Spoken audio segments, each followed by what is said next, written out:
दोस्तों कैसे हैं आप सब। मैं हूं प्रणब और आप देख रहे हैं हमारा channel study 16। Doctor Hari Singh और विश्वविद्यालय कट ऑफ कितनी रहेगी, आंसर की कब आएगी और सिलेक्शन नहीं हुआ तो क्या, ये सब हम इस वीडियो में जानेंगे। सबसे पहली बात, डॉक्टर हरि सिंह और यूनिवर्सिटी एंट्रेंस एग्जाम 2021 में सिलेक्शन नहीं हुआ तो क्या। पहली बात, अगर आपने प्रिपरेशन की है तो आपकी वो वेस्ट नहीं जाएगी, क्योंकि आपने प्रिपरेशन की है किसी भी कोर्स में, चाहे बीएससी की आप प्रिपरेशन कर रहे थे, एलएलबी की कर रहे थे, बीए एलएलबी के या बीए बीएड की, जो भी आपने उसमें पढ़ा है वो अभी आपको अंडरस्टैंडिंग, अभी आपको अंदाज़ा नहीं है। जब आप बाद में कॉम्पिटिटिव एग्जाम दोगे, कोई और एंट्रेंस एग्जाम दोगे, तो आपको वो प्रिपरेशन हेल्पफुल करेगी।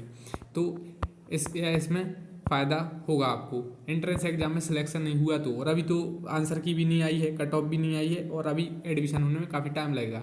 तो एंट्रेंस एग्जाम तो लीग मैच है, आपको तो वर्ल्ड कप जीतना है। मतलब यह है कि आप एंट्रेंस एग्जाम में सिलेक्शन नहीं हुआ तो आपका मोटिव सिर्फ यही थोड़ी ना था कि एंट्रेंस एग्जाम क्वालिफाई करके यूनिवर्सिटी में पढ़ना है।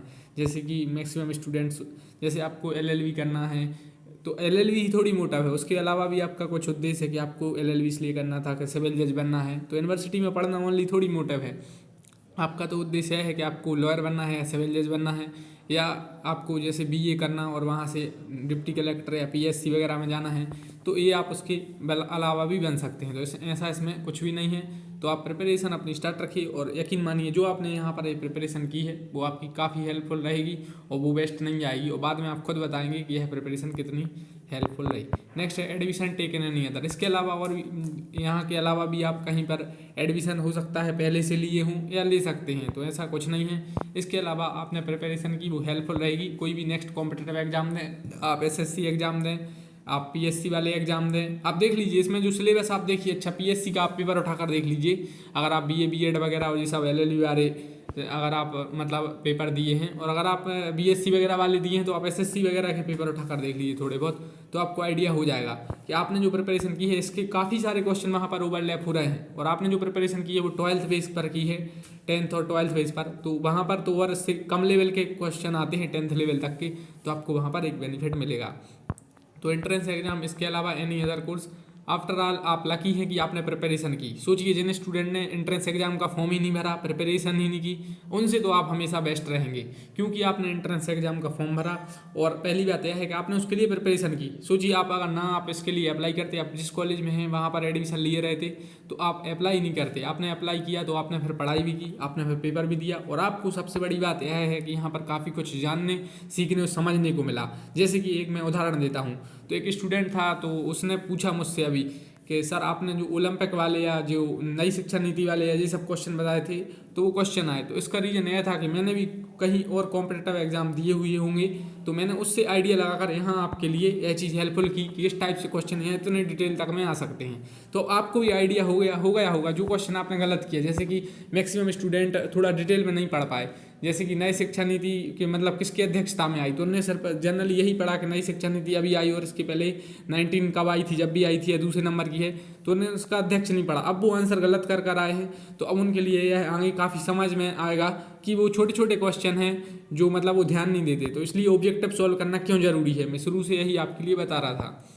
तो आप लकी हैं कि आपने प्रिपरेशन की है, और जिन स्टूडेंट ने प्रिपरेशन ही नहीं की उनसे आप काफ़ी बेस्ट हैं।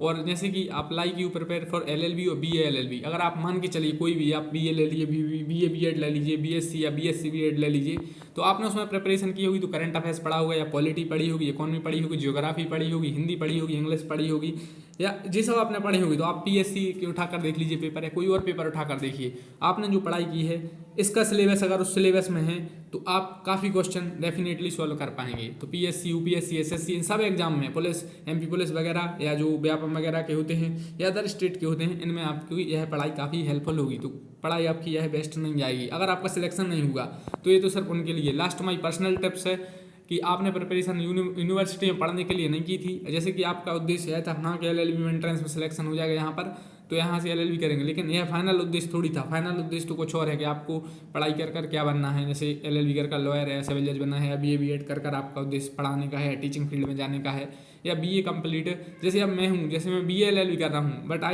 मेरा भी बीए बीएड में और बीएससी में, मैं दोनों में सिलेक्टेड हुआ था। बीए बीएड में मेरी काफ़ी अच्छी मेरिट थी। इसके अलावा मैं बीए एलएलबी में आया, तो इसका मतलब ये नहीं है कि मैं यहाँ आकर टीच नहीं कर सकता। अगर मेरी हॉबी है तो मैं यहाँ पर आकर टीच कर सकता हूँ। तो ऐसा ही आपका है, ज़रूरी नहीं है आपका यहाँ पर एलएलबी में सिलेक्शन नहीं हुआ तो आप कभी भी वकालत नहीं कर सकते, आप वकील नहीं कर सकते। आप अगली बार इसी यूनिवर्सिटी में ट्राई कर सकते हैं, आप कहीं और एडमिशन ले सकते हैं। फाइनल उद्देश्य तो आपका यही है ना कि आपको क्या चीज़ करना है, तो इससे आप डिमोटिवेट नहीं होइए, ठीक है।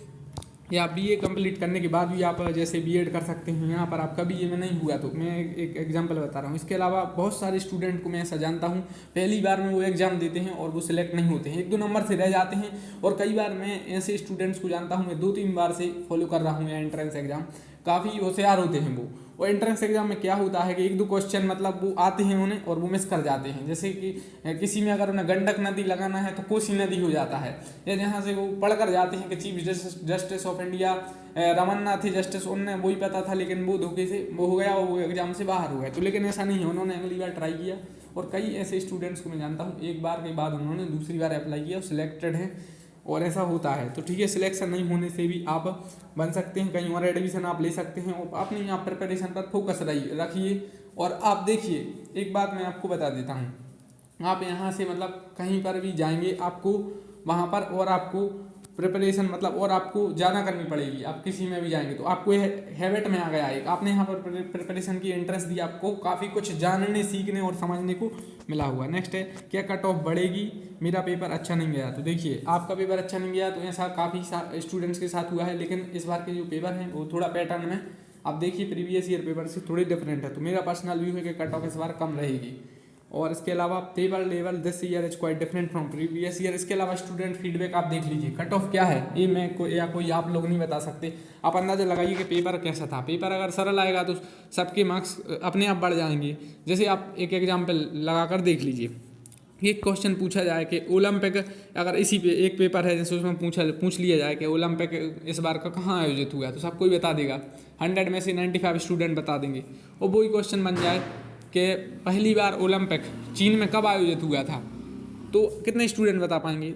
तो कट ऑफ कम रहेगी। तो इसका मतलब है कि पेपर पैटर्न पर भी मतलब पेपर का जो लेवल है उस पर भी डिपेंड करता है, नंबर ऑफ सीट्स पर भी डिपेंड करता है, और यह भी कि उसमें कितनी डिमांड है। क्योंकि इंट्रेंस एग्जाम में कॉम्पिटेटिव एग्जाम में थोड़ा सा डिफरेंस है। कॉम्पिटेटिव एग्जाम में यह रहता है कि जनरली कट ऑफ में उतना ओवरलैप नहीं होता, कई बार एक सी चल रही है मतलब उसमें 2-4 कम हो गए बढ़ गए। लेकिन इंट्रेंस एग्जाम में क्या होता है, एकदम डिमांड आती है, जैसे किसी एलएलबी में या एमबीए में एकदम डिमांड आ जाती है जैसे, तो उसमें फिर सीट्स कम रहती हैं और उसमें और स्टूडेंट्स ज़्यादा आ जाते हैं।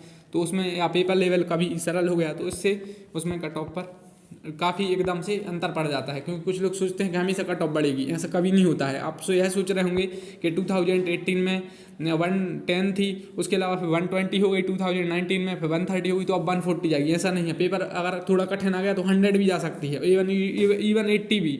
और कई बार ऐसा होता है कि स्टूडेंट्स रहते हैं वो मतलब काफ़ी ऐसे होते हैं कि वो मतलब 2 या 3 कोर्स में एडमिशन लिए होते हैं, या जैसे वो अप्लाई करते हैं। मैक्सिमम स्टूडेंट्स को आप लोग खुद जानते होंगे, आपने खुद ऐसा किया होगा कि आप बीए में भी अप्लाई किए होंगे और भी अदर जैसे बीए एलएलबी वगैरह में या उसमें अप्लाई किए होंगे।